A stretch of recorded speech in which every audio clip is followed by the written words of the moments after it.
Au titre de la facilité élargie de crédit, le conseil d'administration du Fonds monétaire international, à l'issue de la 3e revue de son accord triennal, a accordé un nouveau décaissement de 22 millions de dollars en faveur du Bénin. Cela porte le total des décaissements au titre de l'accord à environ 88,1 millions de dollars depuis son approbation en avril 2017.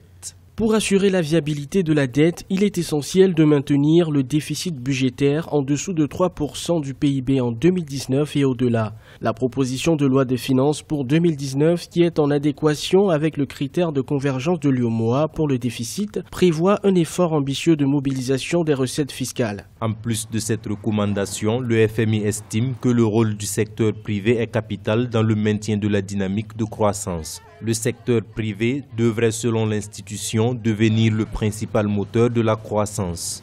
Sur ce plan, le gouvernement béninois doit encore travailler parce que la loi de finances de cette année ne permet pas forcément aux entreprises, aux petites entreprises de se formaliser.